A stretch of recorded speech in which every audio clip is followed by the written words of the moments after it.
Allô, bonjour et bienvenue à cette nouvelle vidéo consacrée aux pronoms compléments indirects avec des verbes en A. Nous avons déjà vu une première fois les verbes du type parler, téléphoner, qui fonctionnent bien avec A. Cette fois-ci, nous allons augmenter la difficulté. Alors, commençons avec une phrase. Natacha parle à son frère. Donc ici, nous avons bien le complément indirect qui est à son frère, avec bien la préposition à. Et donc, le pronom, vous connaissez, on va dire que Natacha lui parle effectivement. Mais est-ce que Natacha pense à son frère? À nouveau, nous avons un verbe Natacha pense. On a également un complément indirect avec la préposition à. Mais qu'est-ce que je vais dire cette fois? Je vais dire que Natacha pense à lui. Effectivement, le verbe parler et le verbe penser ne fonctionnent pas de la même manière, malheureusement. Regardez ici, donc j'ai dû répéter la préposition à et j'ai ensuite dû mettre le pronom lui qui correspond au pronom tonique. Petit rappel, quels sont les pronoms toniques en français? Vous avez moi, toi, lui au masculin singulier, elle au féminin singulier, nous, vous, eux au masculin pluriel et elle au féminin pluriel. Prenons un autre exemple ici. Luc obéit à sa mère. Alors, on doit se poser la question, obéir, est-ce qu'il va fonctionner comme parler ou bien il va fonctionner comme penser? Eh bien, pour le savoir, il faudra connaître la liste. Je vous donnerai la liste dans quelques instants. Je vais dire tout simplement que Luc lui obéit. Voilà, comme Luc parle à sa mère, Luc lui parle. Mais si je prends Luc songe à sa mère, à nouveau, j'ai un autre verbe indirect avec la préposition à. Quelle sera la réponse? Eh bien, Luc songe à elle. Donc, nous avons bien deux verbes avec une construction différente. Eh bien, voici l'explication. C'est que nous avons donc deux types de verbes qui fonctionnent avec la préposition à. Nous avons des verbes de communication, mais ils ne sont pas tous de communication, mais beaucoup le sont.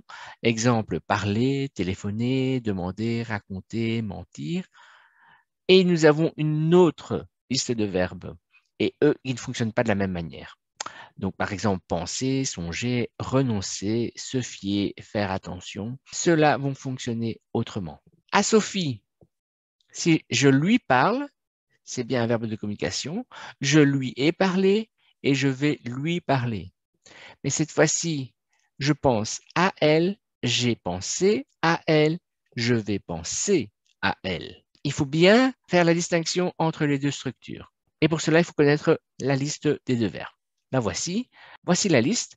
Alors, le type 1 qu'on appelle des verbes de communication, les cases blanches admettent un complément direct et indirect, tandis que les cases grises n'admettent que des constructions indirectes. Et le verbe manquer est particulier, tellement que ça mérite une vidéo à part. Alors, vous avez ici le type 2, ou bien je dois utiliser à chaque fois le pronom tonique après le verbe. Donc, j'ai recours à lui, je suis attaché à lui, je suis opposé à lui, etc.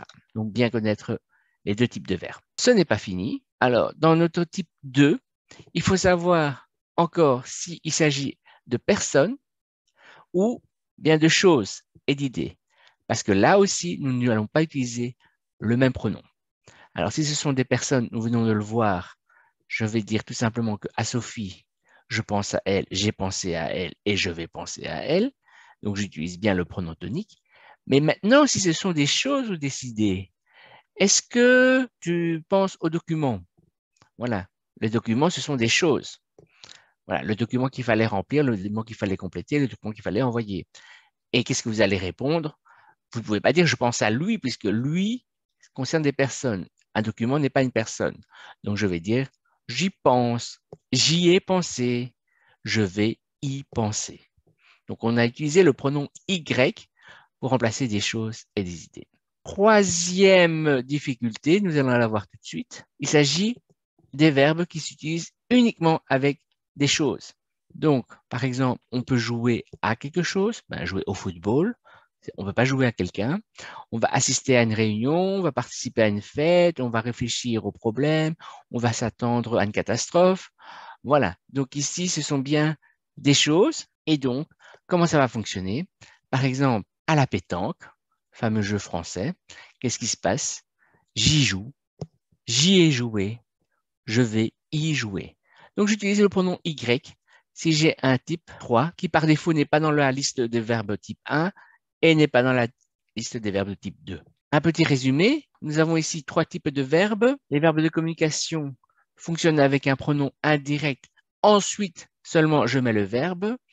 Donc, nous avons me, te, lui, nous, vous, leur.